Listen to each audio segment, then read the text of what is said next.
What do you think you know about Camilla, the Queen Consort? Hello, everyone. Welcome back to Royal News Network. My name is Brittany, and today we have a very special episode because I, last week, did an interview with Angela Levin. So yes, she wrote a biography about Camilla. This came out, I believe, a couple months ago in the UK, but it's just coming out on February 7th here in the United States. And so I interviewed her about this book, about Camilla, and really sharing the background of Camilla's story. I just found it really fascinating. And I'm so excited to share this interview with you guys because I want this to be a big part of Royal News Network as we can do it. And I'm just really enjoyed the process of chatting with Angela and just learning more about Camilla. I think she is a lovely person, and I just can't wait for you guys to check it out. So just before we get into it, if you haven't been to Royal News Network before, like I said, my name is Brittany, and on this channel I provide compelling royal commentary about the latest news and a little bit of gossip too. I've been watching royals closely for over 10 years, and I'm also a historian as well, so I enjoy bringing all of that together to give you some great analysis on royals and what's going on behind the scenes. In addition, I have Royal Wire. So actually, members of Royal Wire, which is a Substack newsletter, they got an earlier access to this video. So if you're interested in that, there'll be more things coming soon, hopefully more exclusives as well. So I'm really excited about that. I also have a fashion channel, and I have a trip coming up to the UK. So if you're interested in any of those things, everything will be linked in the description box down below. And so without further ado, let's get over to Angela. Well, Angela, thank you so much for taking a bit of time to chat with me this afternoon. That's fine. That's fine. Thank you for asking me. Yeah, absolutely. I was able to read most of the book last night, and I just thought it was lovely. And I think Camilla is such a wonderful figure, I think, in a lot of ways, and so misunderstood. Yes, that was my aim, to show sides to her that people hadn't bothered to realize or to get involved with. So yes. And so I just wanted to just start off with, I know Camilla in so many ways is such a maligned figure. And, you know, especially in the States, there's just this continued fascination with Diana. And I even got this really random email even before I announced that I was going to get to chat with you about how Camilla doesn't deserve to be Queen Consort, and we all must work to remove her as Queen Consort. And I was like, what the heck? So how are you hoping this book changes people's perspectives on her, especially with Americans? well, I hope it does. I've had a few nasty emails telling me, how dare I sort of promote her in any sort of way. But, if they still feel very strongly about Diana, that's fine. But, it's 25 years ago plus, and we need to move forward. What I wanted to do was to show different sides of her. I decided not to make it all about me writing about her and what I thought, but I wanted to get people who knew her really well and can say what they thought in many different areas of life, whether they were old friends from school, whether there were people who were CEOs of charities, staff who'd been working with her but weren't now, so they could say things. And the interesting thing to me was that none of them wanted to be anonymous. Most biographies, particularly of royals, say an aide or someone inside sources, all that sort of thing. So you never know if the writers have made it up or not. And I'm not attacking them in any way. It's just that you never know who has actually said this. And with the book, you get who has said it, and they're quite proud to do it. And when they've made sort of little comments about, oh, she's untidy or she's this, then that's fine because she's a normal person. The other thing I wanted to get across was that she's actually not someone who wants to be in the spotlight. She doesn't mind she's got wrinkles. She doesn't mind if she walks behind her husband. Doesn't mean she feels secondary to him. She just feels that that's a natural way for them to behave, because when she's on her own visiting engagement, she's a very powerful woman. And because she doesn't like the being in the spotlight, I think people didn't know anything about her for a very long time. And it's taken, apart from the people who always refused to move forward, that's taken a big difference. And I ask that people reconsider what they're thinking, because once she's made her husband very happy, more relaxed, he will be a better king. He and Diana had absolutely nothing in common. And it was a plot between the then Prince Charles's grandmother, Queen Elizabeth, the Queen Mother, and Diana's grandmother, Lady Fermoy. Now, at the time, Diana was already had mental health issues. She self-harmed. She was very moody, up and down. But this is because she had a very, very difficult childhood, very much so. She felt abandoned by her mother when she was 6 and believed she was expected to look after her brother of 4. And she had a whole range of au pairs. Her father didn't care much about who came, as long as he didn't have to do the work once he divorced his wife. And sometimes they would pull at the children's hair or knock them against the wall. So it was very, very unpleasant. Also, she was very young and she wasn't interested in reading serious books or going to music concerts. She wanted to sort of bop about, and that's perfectly all right for her. But her mental health became a real problem, and she would hit Charles, particularly when he was saying his prayers and things like that. So they had absolutely no friends in common, nothing in common. And he felt very bad that he'd somehow neglected her. And I wanted to show that it wasn't just Camilla trying to push her out the way. They just didn't get on. And she very rarely would stay in the same room as him. She would scream at him. Of course, she had her eating disorder. And it was very hard. And he and Camilla decided that, because he went out with her well before Diana, but he knew that the Queen and Prince would not allow him, as the heir to the throne, to marry her, because she would have to be a virgin. She would have to come from a very high level of people, and she didn't cover that. Whereas Diana, she even had to go to the doctor to be examined to prove that she was a virgin. Things have changed now, thank goodness, but that was the thing. That was the thing at the time. And they decided they wouldn't see each other once he got engaged. And they didn't for a long time, about 8 years, I think, until Diana had her second lover, who was a protection officer. And Charles, by that time, was deeply depressed, felt terrible, and his friends got very, very worried for him. And they called Camilla. He didn't call Camilla, and Camilla didn't call him. They called his friends and said, "You've got to help. He's in a terrible state, and you're the only person who he would confide in. And please ring him because we're really worried about him." So she did, and they talked, and then they got together. But it wasn't her trying to snatch him away, as some Americans think, and others. The other thing I wanted to show was what she'd done for the royal family. She hadn't been encouraged from her own family to find a good career.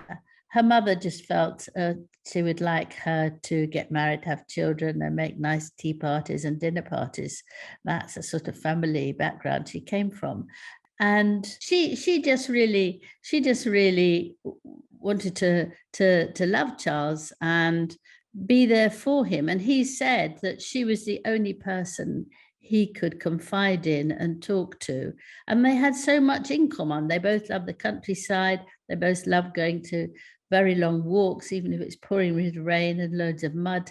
They both like the same music. They have the same sense of humor. You see them even now giggling sometimes when they're out on a engagement, and they sort of look at each other, and then they sort of go into fits of laughter, and they can't look at each other again without bursting out laughing. And although you might think that senior members of the royal family shouldn't do that, I think it shows how female they are and how natural they are with each other.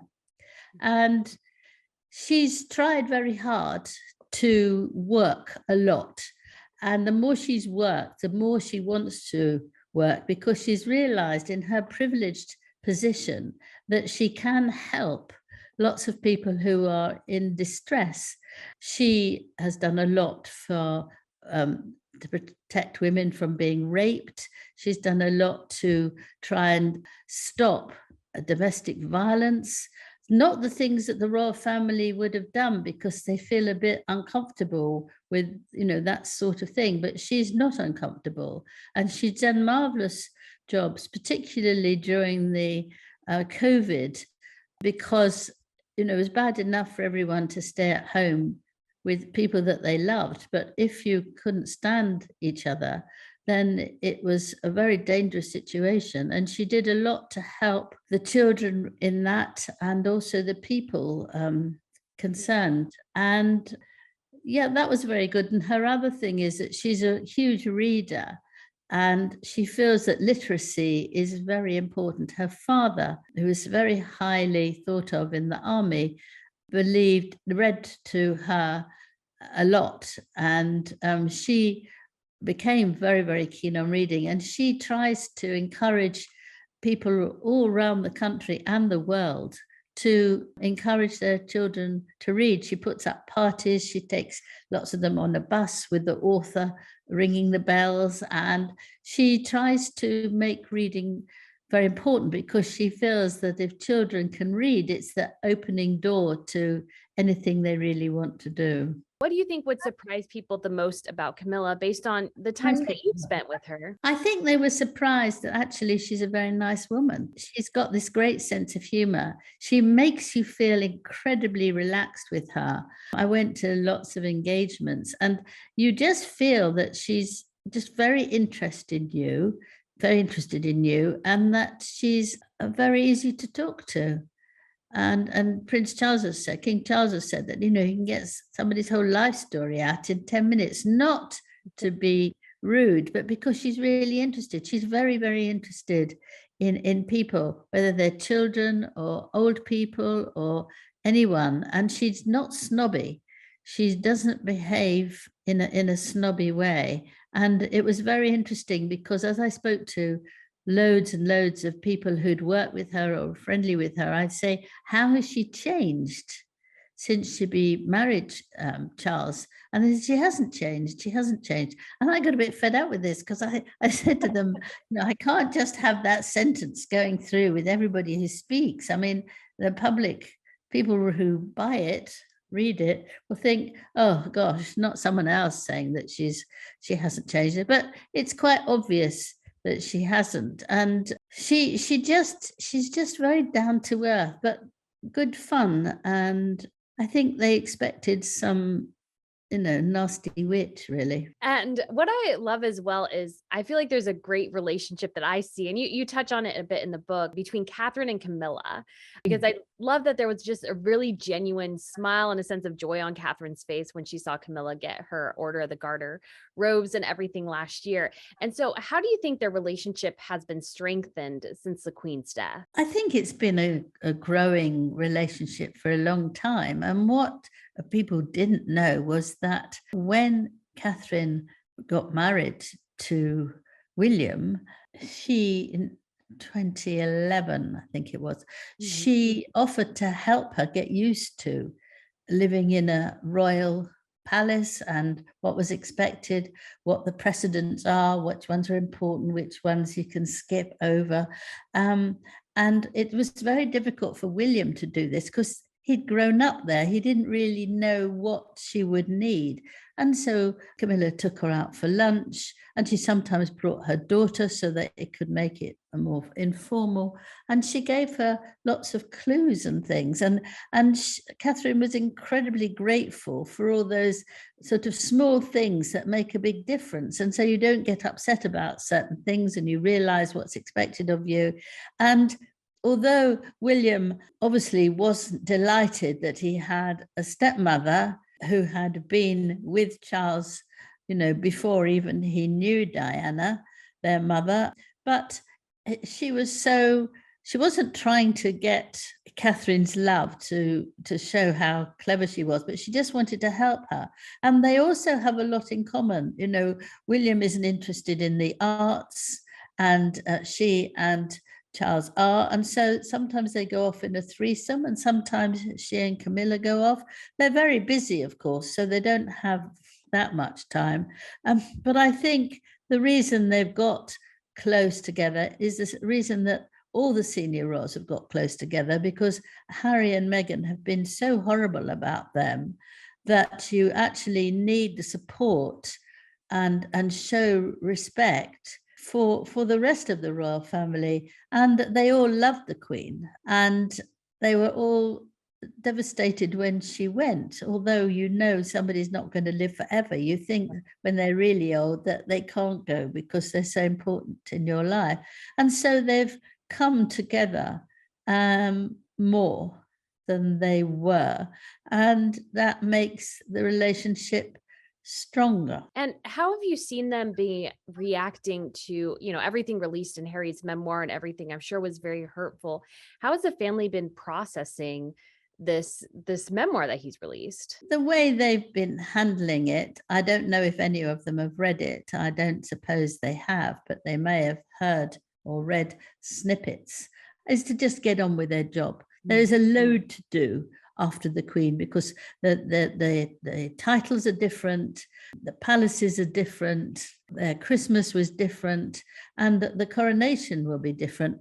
As well as that, they want to keep up. They've lost somebody. The Queen had 600 patronages, and although they can't carry on with all of them, they want to do as many as they can, which means they're extremely busy, and actually doing things and getting on with things is very important.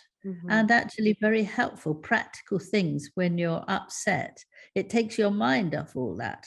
Right. And what I thought was wonderful as well is that Philip and the Queen were very distant with Camilla for a really long time, but towards the end of his life, Philip, it sounded like really started to have a really warm relationship with her.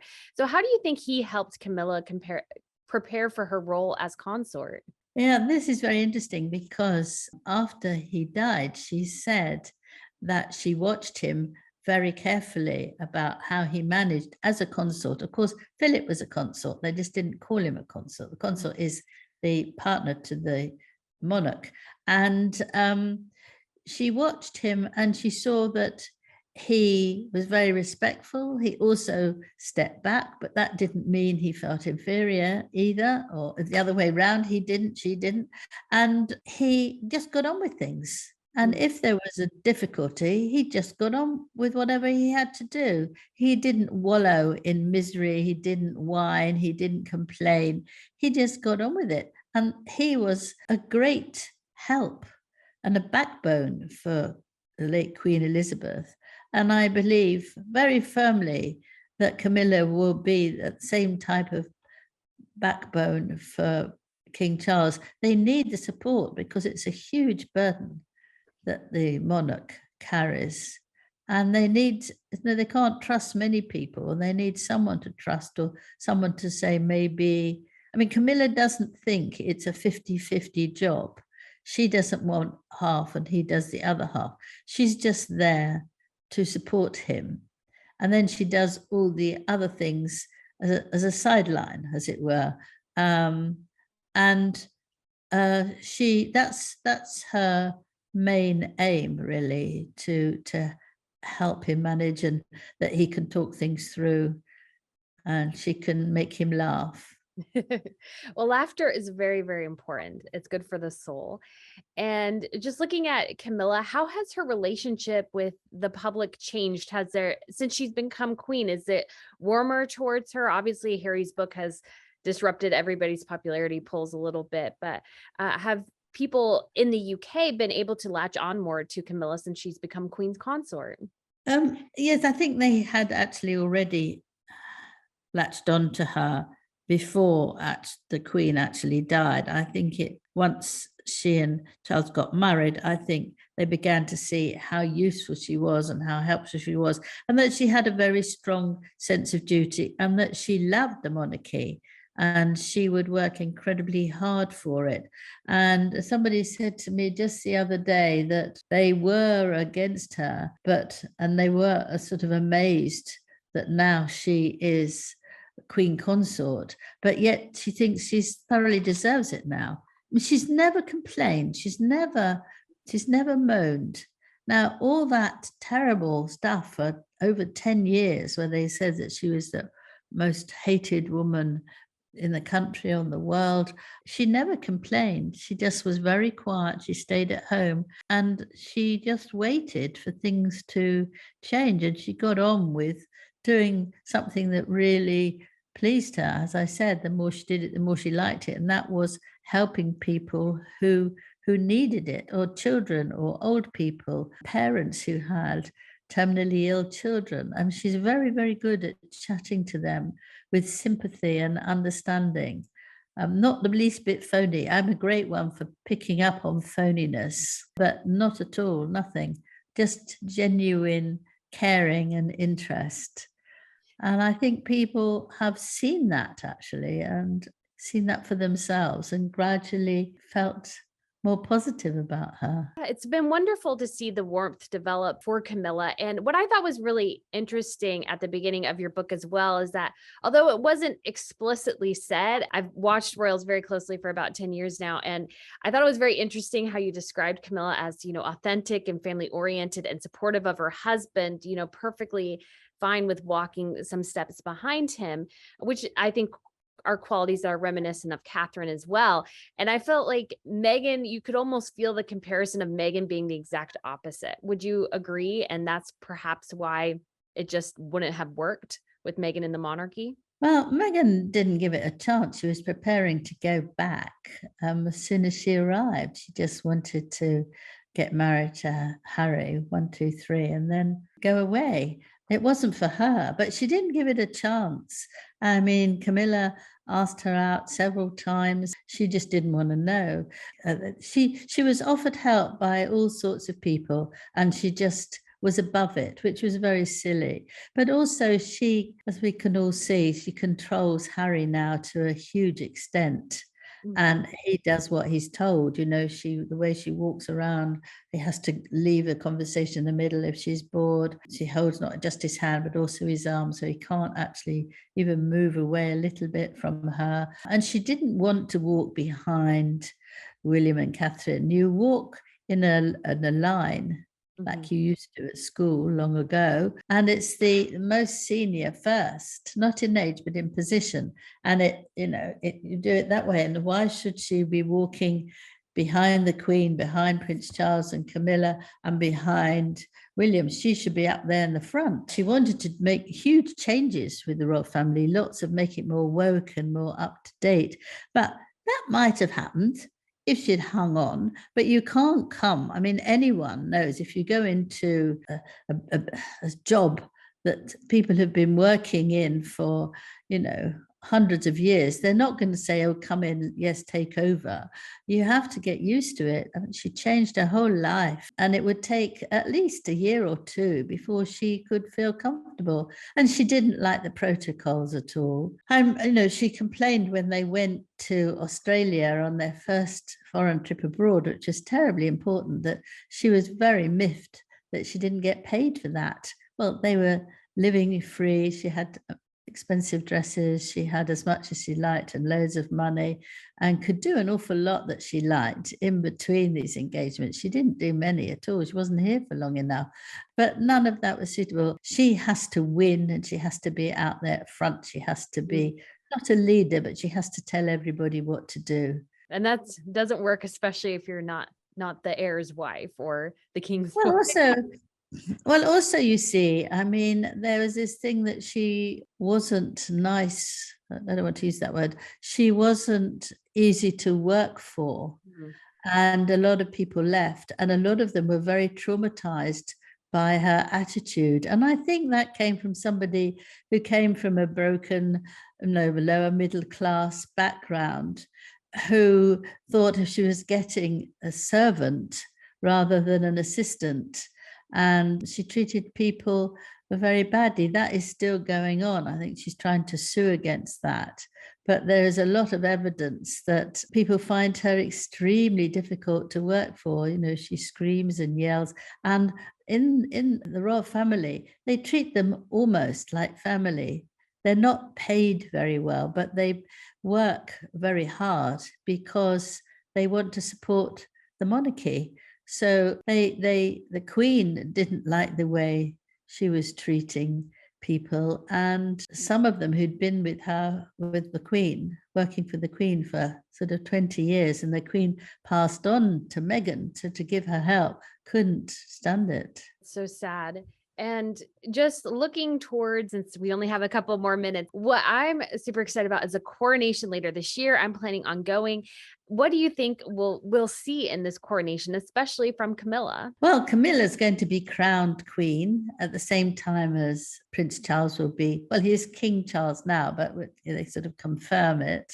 I think it will be one of Great Britain's wonderful things to see. They're going in a golden coach, but maybe not coming back because it's very uncomfortable. The Queen said it was the most uncomfortable seat she'd ever had. And I suppose Camilla has a bad back, so she'd get there in the golden coach and then come out and in a smart car. I think that Prince Charles has said he's not going to wear silver stockings that they used to wear bygone times. He was quite keen to do it, but his aide said no, it's completely inappropriate today. So there will be some sort of slightly modernized things. We don't know so much now. We know they'd have crowns and they'll probably look amazing. It will be very moving, I think, and he will thank his mother a great deal. And there won't be, usually it's taken about 3 hours, but this time it would take 1 to 2. And the walking through with all the army and all that, it did take 2 hours in 1953 when the Queen had her coronation, but this will be probably no more than an hour. So it'll be sized down a bit, but I still think we're very good at creating these functions, and it will be amazing. And there's going to be 3-day celebration. The first one is the service Saturday, and then going up onto Buckingham Palace balcony. And there's a lot of talk. It's been said that it's only for working royals, which will not allow Harry and Meghan or Prince Andrew up there, but we won't know till the last minute. And then Sunday, there's something called the big coronation lunch, where people all around the country and all around the world as well will have tables outside with Union Jacks and lots of food, some brought, some made, and to get to know your neighbour. It's a sort of friendly thing. And then on Monday, it's a day off for us all, apart from journalists. And it's trying to get people to offer their time to care about people, to find something that they could do for somebody else. And I think that's rather a nice thing. I'm sure that must be Camilla, because that's what she believes in, that you should really try and help other people. And so it'll be 3 days, but the main day is Saturday, of course, and that will be fantastic. I just hope it doesn't rain. Yes, the Jubilee, I was there last year. The Jubilee was, thankfully the weather was perfect. My face Wasn't actually it got amazing? It was amazing. It was so lovely. I was so thrilled. I didn't want to be caught in a torrential, or not a torrential, but like just even a little bit of rain. It would have been hard, because I was there in Boston too, and it started really raining when Catherine and William got there, and I'm like, no. Yes. Yes. Well, Angela, those are all my questions. Thank you so much for taking a bit of time. I just really, really appreciate it. It's been fun. Very nice questions. I mean, it's quite important, I think, that you sort of try and help the Americans know why she's not an awful woman. Yes, because I think she seems lovely. She seems lovely to me from what I've seen of her, and she has great fun. And I loved her little bit with Emerald, who plays her in The Crown. Yeah, that was brilliant, wasn't it? Oh, it was so good. Yes. It shows she can have fun at herself. And I think, and you're in that kind of position, being able to laugh at yourself a bit is, I think, very important. Yes, you see, other people, A, wouldn't have invited her, and 2, would have been very unhappy about it. But she got her there, and she said, oh, well, it doesn't matter if she falls down dead because she's got someone who can take over. And of course, all the 300 people who were there burst out laughing. But she also made it that this was acting and not realistic. And I think that was very clever too. Yeah. And to have her there, it was very interesting. Yeah. Very clever way of handling something that wasn't too pleasant for her. Yes, absolutely. You can just that was a perfect way to handle it. All right, Angela, that was it. And so thank you so much again. Thank you, Brittany. All right, guys, I hope you really enjoyed that interview. I just thought it was absolutely fabulous. I just loved her little chats and little things that she was able to share. But there was also some other things that I gained by reading through the book that I thought I just wanted to share with you guys as well before we end the video. So one of the things is that she really is at heart a country woman. This was not the life she envisioned for herself. Angela mentioned it a bit that Camilla was actually raised in a time where it really wasn't considered not totally proper, but it was really only women who were just super interested in academia and going forward who went to college, and women like her, they were basically raised to be housewives in a lot of ways. And so Camilla's really her first full-time job was as a working member of the royal family. So she started a career in, I believe it was her 50s or her 60s. So that's very much different than the rest of the royal family in a lot of ways. One of the quotes I really enjoyed was that, and it was from Gavin Barker, and I can't now remember exactly what role he had, and it says, "I admire Princess Anne, but I find her terrifying." I feel like that should be emblazoned on a shirt. Just thought that was really awesome. And Angela mentioned this a bit in the interview, that everybody she asked always said how lovely, how down to earth and everything Camilla was. And she really is. She's really the most unpretentious person and not very snooty in a lot of ways. And I don't think people expect that. And then she's almost too normal, because you expect somebody who's very over the top and very much a Meghan, you could say, look. And so I feel like that's something that Camilla doesn't inhabit at all. And I mentioned it in the interview, but I did think it was really interesting listening through or reading through the initial parts of the book where she was talking about how Camilla was very family oriented, very much into her royal role. She understood she had to walk behind her husband, and she was perfectly fine with that. And all I could think of is, oh, that's the exact opposite of Meghan Markle. And Catherine in a lot of ways. So I just thought that was a very funny comparison. And there was this great quote here: in these days of cynicism, deceitfulness, disloyalty, and hypocrisy, it is refreshing when money and titles haven't taken over from authenticity. So that is a quote from Angela, I believe, directly, and just talking about Camilla and how she's really been able to maintain in a lot of ways who she is. She has not let this title, this influence that she has, really change her all that much. I mean, her life has changed in a lot of ways, but who she is at the core hasn't changed too much. And then there's this quote from Prince Philip: "It is a complete misconception to imagine that the monarchy exists in the interests of the monarch. It doesn't. It exists in the interests of the people. If at any time any nation decides that the system is unacceptable, then it's up to them to change it." And I feel like that is a very apt quote, especially because I feel like so much of what drives Harry and Meghan, especially Meghan, is she thought she could fix the system. And just the system, it's something that the people need to fix. It's not your driving force that's going to fix it. It's the times, it's the people.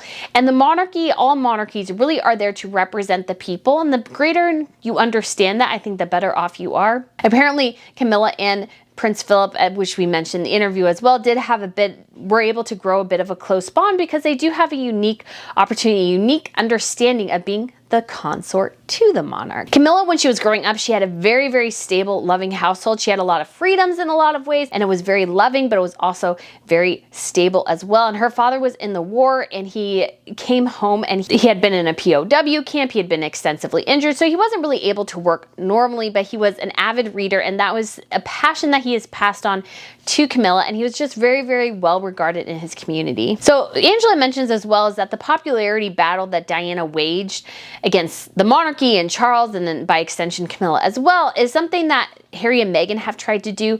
And it really even didn't work for Diana in a lot of ways as well, because I've said this a couple of times, and Harry and Meghan are trying the same thing, is that at the end of the day, the real star is the crown. Diana was a little bit of an aberration from that, but the crown is the star. So the closer you are to the crown, the greater the sun shines on you. But at the end of the day, it really is the crown that reigns supreme, not an individual person for the most part. So I feel like this is indicative of really great love, is that Charles Charles, Camilla at heart, they're really, really good friends. And they have a lot of the same interests, and Camilla shares a lot of her interests with Catherine as well. Catherine did a photography shoot with Camilla for Country Life. And so I feel like this is great relationships, great marriages. There's a wonderful foundation of friendship. That's really what keeps it together in a lot of ways, is that deep, loving friendship that continues it through the dark times, through the good times. That's what you need for a good foundation. And Charles and Camilla, they had that. And so when things got tough, when Charles really needed somebody to come alongside him as things with Diana were going really, really south and it was just seemed to be out of control, Camilla was there for him. And Diana could be a fabulous person, but she could also be a little bit of a nasty person too. So I guess she would when the whole fervor over Camilla was going over, and this was in the 90s, because Charles and Camilla, for the most part, had been able to keep their relationship before Diana mostly under wraps, and then post that too. And Diana really brought it to the public's imagination. And so Diana, to encourage and increase Camilla's fear, would call her and let her know that there's somebody outside your house looking at you and stalking you. And so Diana really tried to ratchet up Camilla's fear over that situation. And there was a funny bit, and I just wanted to point this out, that apparently Camilla makes a great roast chicken, but it's like, I think Meghan would disagree with that, because Meghan's thing, guys, is roast chicken. Angela Levin mentioned that there was a lot of pressure on Charles to marry Camilla. And Harry said in his book, and obviously we don't know if this is true or not, because even Harry saying he lost his virginity to an older woman, well, she wasn't really an older woman. She was an older teenager. She was still quite young. I think older woman is a little bit of a misconception there. So Harry said that him and William said, well, Pa, you can date Camilla, but you can't marry her. And I'm like, he can't do that. He's the head of the Church of England. He cannot live in sin with a woman. I mean, pretty much everybody does in the household. But once he becomes head of the Church of England, he can't be in a marriage. He can't be sharing his home with a woman he's not married to. He had to marry Camilla at some point or dump her. There was no in between here. So I felt like Harry, if him and William gave them that ultimatum, and if Harry still really strongly believes in that, it just wasn't going to happen. There was a lot of pressure on Charles. He had to make this legitimate. And I think he really did want to as well, but he was very aware of the sensitivities of his mother, of his grandmother while she was still alive, and his father. And so he really tried to walk this careful line, but I feel like it's a very naive and childish to think that Charles could never marry Camilla or shouldn't marry Camilla. He had to marry Camilla. So Camilla, obviously one of her passions is charities that represent women who have experienced violence, and part of this comes from her own experience with the press and just the immense hatred that was heaved on her after Diana went public with their relationship. So their relationship meaning Charles and Camilla. She became the target of fierce attacks, and I believe she's had eggs thrown at her. So Meghan Markle complains. She ain't got nothing to complain about. So this was interesting because I know Lady Colin Campbell, she has said that Meghan was bored and had stated publicly she was very bored at Buckingham Palace garden party for Charles' 70th birthday, and that is why Harry and Meghan left. They were told to leave. But Angela says, and I'm sorry, but to me this makes a lot more sense, is that as Harry and Meghan were there, they were only planning on staying for a short period of time, and once that time was up, they were basically told it's time to go. And I think that makes more sense to me. I think that does. Not that Meghan probably wasn't bored, because I'm sure she was absolutely 1,000% bored. But I think it was always a plan for them to be there a short period of time. They had just gotten married, and I'm sure they were anxious to get on their honeymoon. So to me, that does make sense. And Camilla tried her best to engage with Meghan. Obviously, Angela talked about how Camilla and Catherine went to lunch a couple times, and we did at least get 1 or 2 pictures of that, how these women really come together. And I feel like throughout the years, they've really fostered an incredible bond, because there's only so many people who understand this world. So I feel like Catherine did lean on Camilla a lot to help her navigate it. Camilla tried the same with Meghan, but Meghan wasn't interested. They even decided after the launch of her cookbook to have Harry and Meghan over, and all the dishes that they served for that dinner came from the cookbook. And it was a genuine, very kind gesture that made absolutely no impact. So again, it's just that Meghan, she was given everything. People gave her the benefit of the doubt. They wanted to help her. They wanted to support her. And she wouldn't give anybody the time of day, which again shows you really who Meghan is truly. So Angela really talked about how Catherine has really been, I think, a bridge together with Camilla, with helping William and Charles really mend their relationship, keeping their relationship close and together. And I feel like as the Queen has died, and Harry and Meghan have gone off on this hatred campaign. They've gotten even closer to each other because they've had to lean on each other. They've had to go ahead and support one another because really that's all they can do, because there is something, because Harry and Meghan have been so hateful, so spiteful, that the rest of the royals really do have to go alongside and support each other. So I feel like there's been an immense growing of bond between them. So Angela did mention as well, which I thought was really interesting, that we did see Charles obviously go and visit his father in the hospital as he was dying. And this was before Prince Philip went home to Windsor Castle to pass away, but Charles went there, and apparently they talked about the future of the monarchy and the future of it without Philip, and then inevitably without Elizabeth before too long. And I feel like it was a very deeply emotional moment. We saw Charles be very, very emotional as leaving the hospital. So I thought that was a really interesting point to make. And I believe this is towards the end of the book because it was my last note. But there really has been a huge reversal of roles. Camilla was the real outsider. She was the outcast. She was somebody that people, especially the Queen Mother and to a certain extent the Queen and Prince Philip, tried to keep away from the royal family because they didn't think she fit the role that a queen should have. And Harry was very much the royal insider, and Meghan was very much ushered into the royal family. She was given all these perks, all this support, everything she could possibly want. And now Camilla remains a royal insider. She has become an insider within the royal family. And what has happened to Meghan? Why, she has become an outsider along with Harry. The royal outsider has become the royal insider, the Queen. And Harry, who was once the royal insider along with his wife, is now officially a royal outsider. They are on the outs, while Camilla, the woman people maligned for years, has become queen. And I feel like that is so, so apt at the end of the day. So guys, I really encourage you to pick up Angela's book about Camilla. It is really interesting, and I really like how she tells Camilla's story and really about who Camilla is from the perspective of people who know her. So guys, thank you so much for watching, and I look forward to seeing you again soon. Bye.